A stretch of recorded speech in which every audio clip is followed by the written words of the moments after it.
Hello collective, it's Kai. I have my fit here. Let me show you.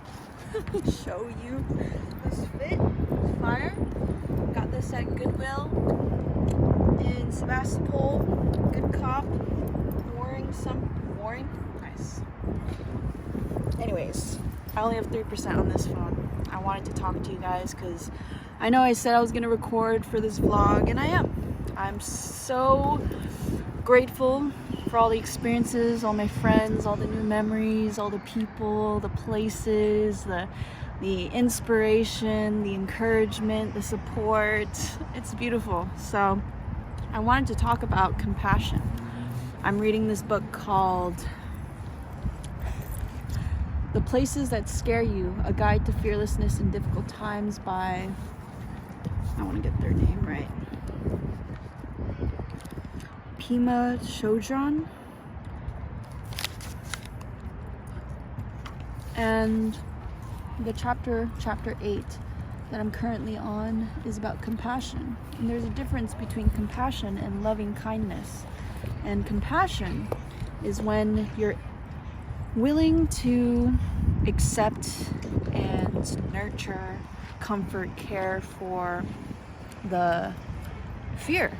And there's pain, accepting the pain for what it is as well. And so I had a lot of interesting experiences these past few days, this last week, over a week of being here in this place. I went to my hometown of Alameda.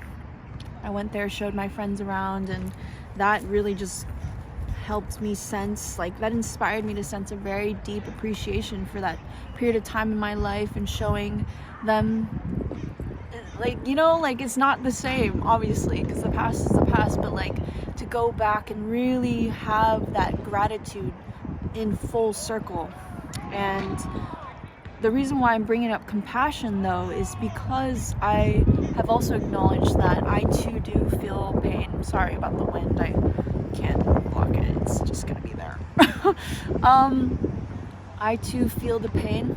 I understand my own pain, and that's why I practice awareness, so that I can respect myself, respect the pain, not invalidate my feelings, but also allow there to be new experiences, to open myself up so that I can experience people, honestly, because places change all the time. Nature in itself is changing and evolving and flowing, and it's so natural for things to shed away, and for the soil to no longer be nourishing, and to have a lack of nutrients for the self that is constantly changing, especially the human being that is movement. We have energy that flows, and that is emotions, and that is why it's so powerful, because of how impermanent it is, and yet at the same time the intention will always stay the same. So I bring this forth because I've talked about it in many of my other videos, and I finally have a better understanding of what it feels like to love someone from afar, to cheer for them, to respect them, to see them clearly, to witness them as they are, not what I want them to be or even need them to be. Understanding that I'm the one who provides those needs for myself, and therefore by experiencing, sorry, I'm spitting. It's a whole mix of experiencing, letting go, releasing, also the unknown, accepting the unknown for what it is, the unknown. Of course that might trigger a few more than others, but in the same way, challenging oneself isn't to push oneself out of the comfort zone simply because to challenge and be in the uncomfortable. Feeling safe enough to allow yourself to experience all the things that you have no control over. No control. But control is a fucking illusion. That is so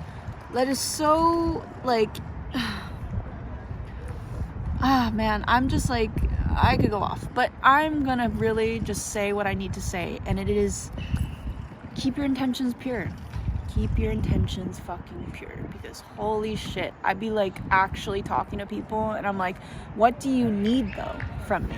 Like, what do you want me to say, in other words? And sometimes people do not know the answer to that. And yes, in this particular instance that I'm referring to, they were also intoxicated, so that explains a lot.